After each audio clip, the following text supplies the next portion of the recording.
So రేపు జరగబోయే SRH versus LSG మ్యాచ్లో most likely Sunrisers Hyderabad గెలుస్తుందా లేదా అనేది పెద్ద క్వశ్చన్ ఉంటుంది కదా.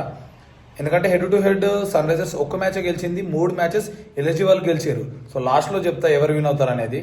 అండ్ గ్రౌండ్ గురించి మనకు తెలిసిందే, హైదరాబాద్లో ర్యాంప్ స్కోర్స్ వస్తున్నాయి, ఎట్లాగో హై స్కోరింగ్ అవుతుంది. యావరేజ్గా నేను ప్రిడిక్ట్ చేస్తున్న స్కోర్ వచ్చేసి 180 నేను ప్రిడిక్ట్ చేస్తున్నా. అండ్ ఇక ప్లేయర్స్ విషయానికి వస్తే చాలామంది అభిషేక్ ఎలా ఆడతాడు, హెడ్ ఎలా ఆడతాడు, క్లాసిన్ ఎలా ఆడతాడు అనుకుంటారు కదా. సో ఈ ముగ్గురు రేపు మళ్ళీ బెస్ట్ ఇన్నింగ్స్ ఆడే ఛాన్సెస్ హైగా ఉన్నాయి. సో లాస్ట్ మ్యాచ్లో సెంచరీ కొట్టిన ఈశాన్ కిషన్ ఈ మ్యాచ్లో ఖచ్చితంగా స్ట్రగుల్ అవుతాడని నాకు అనిపిస్తుంది. ఎందుకంటే డేటా అనాలిసిస్ చేసినప్పుడు అగెన్స్ట్ ఎల్ఎస్జి చాలా స్ట్రగుల్ అవుతున్నాడు అండ్ స్ట్రైక్ రేట్ కూడా చాలా తక్కువ ఉంది. మోస్ట్ ప్రాబబ్లీ ఈ మ్యాచ్లో అంత ఫైర్ అవుతాడని నాకు అనిపించట్లే. కమింగ్ టు ఎల్ఎస్జి బ్యాటర్స్ చూసుకుంటే మిచెల్ మార్ష్ గురించి మాట్లాడాలి. లాస్ట్ మ్యాచ్ ఫైర్ నాకు అవుతుంది 75+ ఏమో.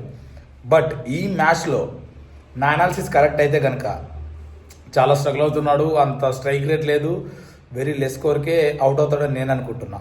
And coming to పూరాన్, Miller, Shardul Thakur, వీళ్ళు ముగ్గురు కూడా ఖచ్చితంగా ఎల్ఎస్జికి చాలా కీ ప్లేయర్స్ కాబోతున్నారు. పూరాన్ మళ్ళీ ఫైర్ అయ్యే ఛాన్స్ ఉంది, మిడిల్ ఆర్డర్లో మిల్లర్ బాగా ఆడే ఛాన్స్ ఉంది, బౌలింగ్లో శార్దుల్ ఠాకూర్ బాగానే గట్టి అటాక్ చేయబోతున్నాడు ఎస్ఆర్హెచ్ ప్లేయర్స్ని. సో అక్కడ చూసుకుంటే బెటర్ అని నేనంట. ఎందుకంటే మ్యాచ్అప్స్ విషయానికి వెళ్తే ఈశాన్ కిషన్ని రవి బిష్ణోయ్ చాలాసార్లు అవుట్ చేస్తున్నాడు. సో ఈ మ్యాచ్అప్ అయితే చాలా గట్టిగానే ఉండబోతుంది.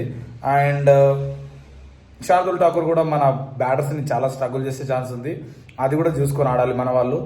అండ్ ఓవరాల్గా మ్యాచ్లో ఎవరు విన్ అవుతారా అంటే రీసెంట్ ఫార్మ్స్ ఇవన్నీ చూసుకున్నప్పుడు నేను ఎస్ఆర్హెచ్ గెలుస్తుందని అనిపిస్తుంది ఈ మ్యాచ్లో.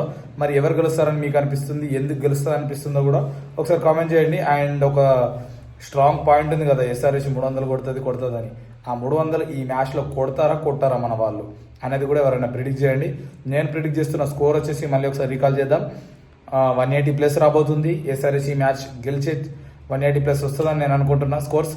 అండ్ ఎస్ఆర్హెచ్ ఈ మ్యాచ్లో గెలుస్తుందని కూడా నేను అనుకుంటున్నా, గెలిచే ఛాన్సెస్ హైగా ఉన్నాయి. And Ishan Kishan maybe struggle అవుతాడు అనిపిస్తుంది. మిచెల్ స్టార్క్ లాంటి బిగ్ ప్లేయర్స్ చూద్దాం ఎవరు పర్ఫామ్ చేస్తారనేది. మళ్ళీ బౌలర్స్కి నైట్ మేర్ అవుద్దా, లేకపోతే బౌలర్స్ బెస్ట్గా పర్ఫామ్ చేస్తారా. సో ఓవరాల్ ప్రివ్యూ వీడియో అయితే ఇది.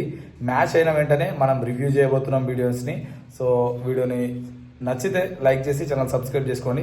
సో మెయిన్ పాయింట్స్ ఎక్స్ట్రా మాటలు లేకుండా కవర్ చేసేసిన, స్కోర్ ఎంత వస్తుంది, ఎవరు విన్ అవుతారు, అండ్ మన బెటర్ లైక్ టాప్ ప్లేయర్స్ ఎలా పర్ఫామ్ చేస్తారు, ఎలా ఫెయిల్ అయ్యే ఛాన్సెస్ ఉందనేది చూద్దాం ఏం జరిగిద్దో మ్యాచ్ తర్వాత. Okay, and thanks for watching.